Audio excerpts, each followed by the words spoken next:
ജനങ്ങളുടെ മനസ്സ് നേരിട്ടറിയുന്ന ആ സ്പന്ദമാപിനി നഷ്ടപ്പെട്ടു പോകുമ്പോഴാണ് നിങ്ങൾക്ക് പണം കൊടുത്തൊരു PR ഏജൻസിയെ നിങ്ങൾക്ക് എടുക്കേണ്ടി വരുന്നത്. എപ്പോഴും നമ്മൾ പറയാറില്ലേ, ഈ മുദ്രാവാക്യങ്ങൾ കവിതകളാകുന്നത് രാഷ്ട്രീയം സർഗാത്മകമാകുമ്പോഴാണ്.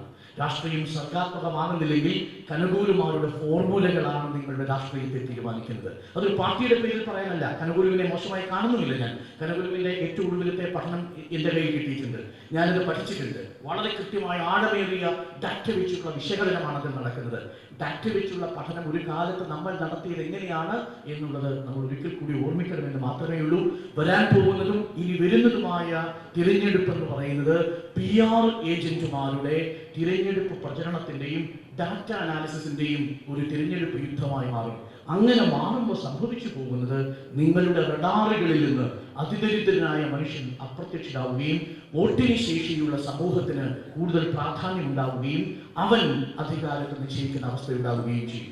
ഈ സർക്കാരിനെ ഞാൻ അനുകൂലിക്കുന്ന ഏറ്റവും പ്രധാനപ്പെട്ട പോയിന്റ്, ബാക്കി വികസനവും ബാക്കി എല്ലാ കാര്യങ്ങളും അതവിടെ നിൽക്കട്ടെ, ഒരേ ഒരു പ്രധാനപ്പെട്ട ഘടകം എന്ന് പറയുന്നത് റാൻസിയർ എന്ന ഫ്രഞ്ച് ചിന്തകൻ പറയുന്നത് പോലെ ഏറ്റവും അദൃശ്യവൽക്കരിക്കപ്പെട്ട മനുഷ്യനെ ദൃശ്യവൽക്കരിക്കാനുള്ള ഒരു ശ്രമം ഒരു സർക്കാർ നടത്തുന്നുണ്ടെങ്കിൽ, കേൾക്കാത്തവരുടെ ശബ്ദം കേൾപ്പിക്കാൻ ഒരു സംവിധാനം നടത്തുന്നുണ്ടെങ്കിൽ അതാണ് യഥാർത്ഥത്തിൽ ജനാധിപത്യം.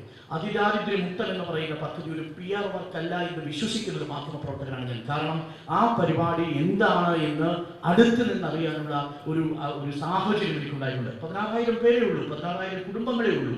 പക്ഷേ ആ മനുഷ്യരിലേക്ക് സംവിധാനം ഇറങ്ങി ചെല്ലുന്നത് എങ്ങനെയാണ് എന്നുള്ളത് അടുത്ത കാലത്തൊന്നും കേരളത്തിന്റെ രാഷ്ട്രീയം കണ്ടിട്ടില്ല.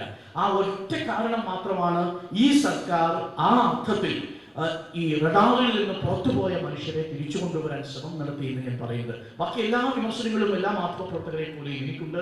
അധികാരം നമ്മളെ ദുഷിപ്പിക്കും. നമ്മൾ ധരിക്കുന്ന വസ്ത്രത്തിൽ, നമ്മൾ കേൾക്കുന്ന പാട്ടിൽ, നമ്മൾ കാണുന്ന കലാരൂപങ്ങളിൽ, നമ്മൾ നിരന്തരം ഇടപഴകുന്ന മൊബൈൽ ഫോണിലെ റീലുകളിൽ നമ്മളല്ലാതാക്കി മാറ്റുന്ന, നമ്മളുടെ രാഷ്ട്രീയം ചോർത്തിക്കളയുന്ന ഒരുപാട് ഘടകങ്ങളുണ്ട്. നമ്മൾ അറിയാതെ നമ്മളെ മോഹിപ്പിക്കുന്ന വലയങ്ങളുണ്ട്. സാധാരണ പറയാറുണ്ട്, AKG പണ്ട് ഡൽഹിയിലെ അധികാര ഇടനാഴികളിൽ നിന്ന് ഈ MP-മാരുടെ വീടുകളിലേക്ക് അപ്രതീക്ഷിത സന്ദർശനം നടത്തുമായിരുന്നു. അധികാരത്തിന്റെ ഇടനാഴികളിൽ ഇവർ പ്രലോഭിപ്പിക്കപ്പെടുന്നുണ്ടോ എന്നറിയാൻ. ഇന്ന് വിദേശത്തേക്ക് പോയി തിരിച്ചു വരുന്ന മനുഷ്യരിലും അധികാരം അവരുടെ സങ്കല്പങ്ങളിൽ പലരും നഷ്ടപ്പെട്ടു പോകുന്നത് നമ്മൾ കാണാറുണ്ട്. നിങ്ങൾ അറിയാതെ നിങ്ങളുടെ യാത്രകൾ നിങ്ങളിൽ നിന്ന് നിങ്ങളുടെ രാഷ്ട്രീയത്തെ നഷ്ടപ്പെടുത്താതിരിക്കട്ടെ. നിങ്ങൾ കാണുന്ന സിനിമകളിൽ നിന്ന്, നിങ്ങളുടെ എന്റർടൈൻമെന്റിൽ നിന്ന്, വായിക്കുന്ന പുസ്തകങ്ങളിൽ നിന്ന്, കാണുന്ന TV ഷോകളിൽ നിന്ന് നിങ്ങളുടെ രാഷ്ട്രീയത്തെ നഷ്ടപ്പെടുത്താതിരിക്കട്ടെ എന്ന് മാത്രം പറയുന്നു. നിങ്ങൾ ഓർമ്മിക്കുന്നുണ്ടാവും, ഞാനൊക്കെ കൊല്ലത്ത് കഥാപ്രസംഗം കേട്ട് വളർന്നയാളാണ്.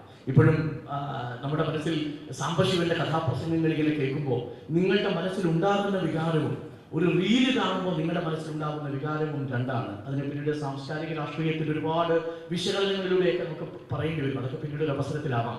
ഒറ്റ കാര്യം മാത്രം പറഞ്ഞ് അവസാനിപ്പിക്കാം. ഇടുന്ന വസ്ത്രം, സഞ്ചരിക്കുന്ന പാത, കാണുന്ന നാടകം, കാണുന്ന കലാരൂപം, നിങ്ങൾ ഇടപെടുന്ന മനുഷ്യർ, നിങ്ങളുടെ തൊഴിൽ, ഇതെല്ലാം നിങ്ങളുടെ ഉള്ളിലെ രാഷ്ട്രീയത്തെ മാറ്റിമറിക്കാൻ ശേഷിയുണ്ട്.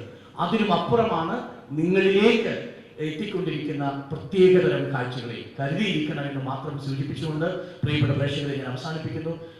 ഈ അവാർഡിനെ തിരഞ്ഞെടുത്തതിനുള്ള സ്നേഹവും നന്ദിയും അറിയിക്കുന്നതിനോടൊപ്പം പുരസ്കാരങ്ങൾ കിട്ടുമ്പോൾ പൈസ കിട്ടുന്നു എന്നുള്ളത് വളരെ സന്തോഷമുള്ള കാര്യമാണ്.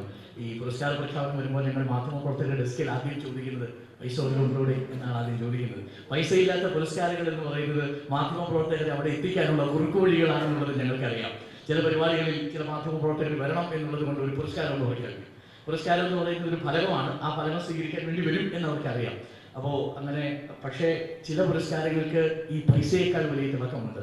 എനിക്ക് PR രാജൻ്റെ പേരിലുള്ള പുരസ്കാരത്തിൻ്റെ പ്രശസ്തി പത്രവും ആ ഫലകവും മാത്രമേ ഞാൻ എൻ്റെ വീട്ടിലേക്ക് കൊണ്ടുപോകാൻ ആഗ്രഹിക്കുന്നുള്ളൂ. കാരണം അദ്ദേഹത്തിൻ്റെ പേര് വീട്ടിലിരിക്കുന്നതിനേക്കാൾ വലിയ ഒരു മഹത്വം അദ്ദേഹത്തിൻ്റെ പേരിലുള്ള 75,000 രൂപയ്ക്ക് ഇല്ല എന്ന് ഞാൻ കരുതുന്നു. പൈസ കുറച്ച് കാണുകയല്ല, ആ പൈസ കൊണ്ട് ഒരുപാട് കാര്യങ്ങൾ നമുക്ക് ചെയ്യാൻ പറ്റും. താരതമ്യേന നല്ല തുകയുമാണ്, നല്ല ഭാരവുമുണ്ട്.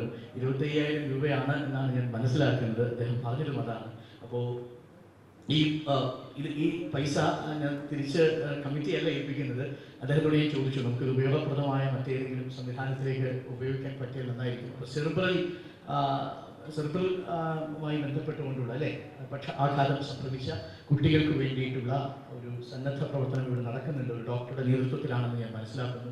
എനിക്ക് ആ കുട്ടികളെ അറിയില്ല, ഡോക്ടറെയും എനിക്കറിയില്ല. ഖാദർ പറഞ്ഞുള്ള ഒരു അറിവ് മാത്രമേ ഉള്ളൂ. ആ കുട്ടികൾക്കെങ്കിൽ ആ കുട്ടികൾക്ക് കഴിയുന്നത് പ്രകാരം പണം ഉപയോഗിക്കാൻ കഴിയുമെങ്കിൽ ഉപയോഗിക്കട്ടെ എന്ന് മാത്രം പറയുന്നു. അപ്പോൾ പ്രിയപ്പെട്ട പ്രേക്ഷകരെ, അത് ഞാൻ അദ്ദേഹത്തിൻ്റെ കയ്യിൽ തിരിച്ചു കൊടുക്കുകയും ചെയ്യുന്നു. കുട്ടികൾക്ക് നല്ലത് വരട്ടെ എന്ന് മാത്രം ആശംസിക്കുന്നു. പ്രിയപ്പെട്ടവരെ, സ്നേഹത്തോടെ ഇവിടെ പറയുന്നു. നന്ദി, നമസ്കാരം.